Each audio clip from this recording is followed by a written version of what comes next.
Hi everyone, my name is Em and I'm a student of UP Diliman. And today, we are going to talk about lichens and how they can be used as bioindicators of air pollution. To help us explain this topic, me and my groupmates, Rain and Orion, have invited someone who specializes in forest ecology. Let us welcome Ma'am Mylene Gonzaga from UP Institute of Biology. Good afternoon. Hi. Yeah, so I'm Mylene Gonzaga. I am an assistant professor here at the University of the Philippines Institute of Biology. Yeah, I teach ecology and I know a little about lichens, no? So I hope na what little I know would be enough for your questions. So let's start. Okay, let's start. The first is, what are lichens po? Okay, lichens, these are, well, they're organisms that are actually a composite of at least two different species, one being fungus, and the other being an alga. Pwedeng algae siya actually, or pwede siyang yung cyanobacteria. So I'm sure you read about that. So yeah. So how do they come together po? Like, say, if there are two species, how is it that they're able to they reproduce via, one way is they produce so-called soredia. These are parang mga little powdery na structures that disperse, tapos sometimes yung na di-disperse wala pang algae component. Sometimes meron na. So kung may algae component na yun, mag-grow lang siya ulit, as kompleto na siya, merong fungus, merong algae. Pero sometimes kung fungus lang yung na-disperse, kailangan niya mag-antay, kumbaga, for a certain amount of time para makakuha siya ng algae, or pwede daw siyang, actually sometimes, yung katabi niyang ibang lichens, kinukuhanan niya ng algae, ganun. So, ayun, pag hindi, yung fungus, pag hindi siya nakahanap ng algae niya, given a certain period of time yata, mamamatay lang siya, something like that. So, kailangan niya talaga, mas dependent yung fungus sa algae than the other way around. So, para po siyang may symbiosis. Exactly. Symbiotic relationship siya. It's actually a mutualism, Mutualism relationship. Mutualistic relationship. Pero mas dependent yung fungus sa algae. And then, fungus can exist even without the algae. It can be considered a lichen, or kailangan talagang dalawa. Okay lang talagang dalawa. Dalawa talaga. Okay. Yeah. So, next question is, in which environment and situations will you find lichens? Oh, well, lichens, they're just everywhere, no? Pero yung most abundant possible. Well, most abundant. In the Philippines, I'd say the places where I've seen the most na mga lichens would be yung relatively higher elevations na talagang sobrang humid and cooler yung temperatures na sila marami. No? But lichens can be quite hardy na organisms. You find them in extreme na temperatures and conditions daw. So, what about here in UP? Would there be any here? Oo, marami tayong lichens, pero lichens come in different forms. Meron diba yung leafy, yung pinaka-basic, you have the foliose, fruticose, crustose. Dito sa campus, pinaka-abundant yung crustose kasi the fruticose and the foliose na forms, they are more sensitive to desiccation and I guess extreme heat, ganyan. So, mas maraming crustose dito sa... Saan po sa UP? Mga puno, anywhere, everywhere. Diyan kami sa ecology undergrad class namin, pagka papagawa kami exercise on lichens, just survey. Diyan sa the Betaway, ang tawag yan? Sa Lagoon area, yeah, there you go. Sa Lagoon area, actually, even dito sa likod ng IB, may mga, dyan, there's a... garden. Yung arboretum, yeah. May arboretum niya, maraming trees. So, sa mga trees, usually, they can also be found on rock surfaces, pero you'll have better luck, at least here na campus, looking for them on trees. If you want, I can show you later yan sa trees. Sige. They look like parang splotches of paint. Parang Hindi ko white, siya mukhang white, lumot green, or something. Hindi na. Not really. Minsan nga napagkakamalan lang siyang nag-flake off na bark. Hindi sila exactly nung ang lumot talaga. At least those that we have in the campus, pero they have such a wide variety of forms. So yung sa, halimbawa, in the mountains ganyan, maybe some people will mistake them for moss, lumot, or other things. Pero dito sa campus, mukha lang sila yung mga pintura-pintura. Medyo white. Whitish, greenish, oo. So, ma'am, we've read that lichens have this ability to help with air pollution. Parang Help? Pero yung, How do you explain that? detection po ng air pollution based on your their behavior. Your topic is yung as Of them, their use as bioindicators. bioindicators or biomonitors. Apo. Well, yes, actually, di ba, for the longest time, laging binabanggit yan sa kahit na anong biology or Env Sci na class na ano sila useful as bioindicators dahil sensitive sila sa this and that, no, pollution, ganyan. Yeah, actually, they're quite useful. You'll find hundreds of published work sa literature and mga journal articles, hundreds about the use of lichens as indicators of pollution. And the reason for that, and maybe you've read about this as well, is because they, unlike yung plants lang na they have their, they can close and open their stomates, and they have the waxy cuticle covering that protects them. The lichens don't have that, so it's like yung buong, thallus being their, yung pinaka-body nila, ganyan. And they just absorb whatever they can from the air, kasi, di ba, hindi naman sila nag-form na roots that can absorb from, so, yung kanilang water is from the air, everything is just absorbed from the air. And some of them can accumulate that. And, if you analyze an area with high pollution and area with low pollution and you extract kung ano man ang content ng mga lichens that they absorb from the air, maybe there's a difference. Mas maraming, some in an exaggerated scenario, say for example, we put so many lichens in this area, makakatulong ba yung ginagawa niyang pag-absorb na yun? Like, say for example, we culture those lichens para lang with the main goal of pollution. I think it's not so much sila yung nagre-reduce ng pollution as sila yung pwede nyong tignan kung polluted yung air or parang they indicate the state of the environment. Detection. Hindi yung sila yung gagamitin nyo to reduce pollution. Or, I don't know, maybe there have been studies that have done that. Pero in the first place, you have to ameliorate, quote-unquote, or rehabilitate the environment first to make them able to, persist in the environment.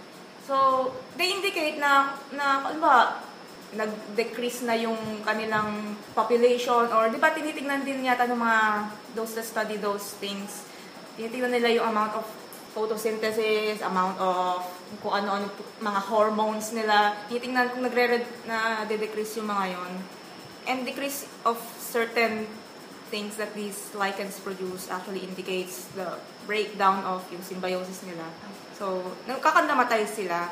So, ayun. So, kung nakikita mo na gano'n na environment mo, well, it's wake-up call na, naubos na yung lichens natin, siguro we have to do something about Hindi naman, it's not like, polluted na tayo, let's put lichens para mawalan pollution. Hindi ganon. So, as bioindicators indicators lang po siya ng pollution.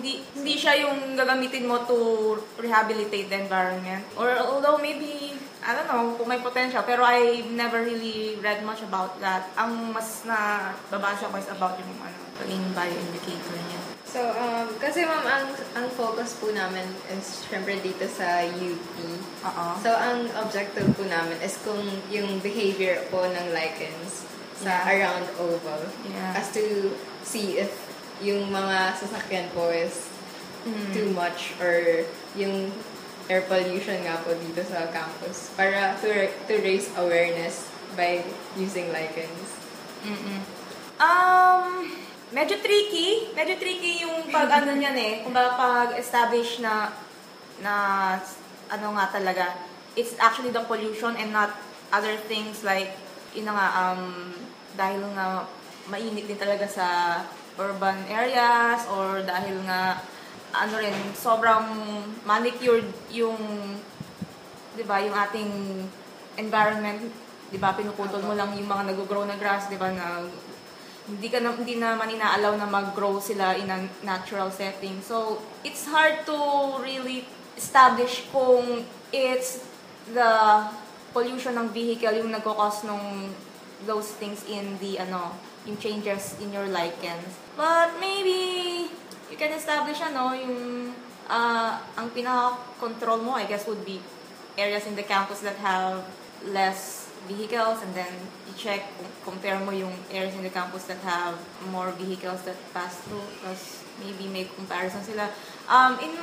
Sa tingin ko, at the population level, di ba, you can check different things. You can check kung kumukonti sila, yung population nila, kung, yes, or kung yung physiology nila, tsaka yung, yung kanilang, whether they produce, they nag-decrease yung photosynthesis nila, nag-decrease respiration, all those things, or ano pa ba, syempre mas challenging yon dahil you need to extract chlorophyll, you need to, do all those lab work, as opposed to yung just plain measurement ng count of their population or measurement ng sizes nila.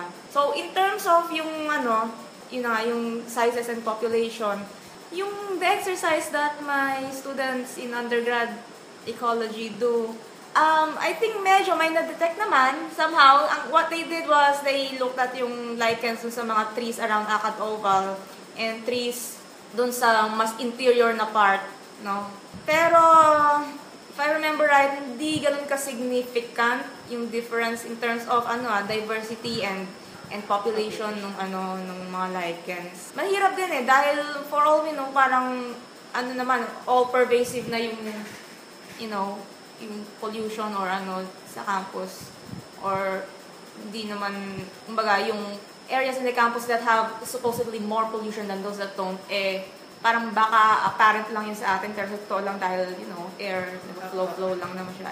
I don't know, it would be challenging to establish that, but maybe it's also gonna be interesting if anybody took it seriously. Okay, ma'am. Thank you for that.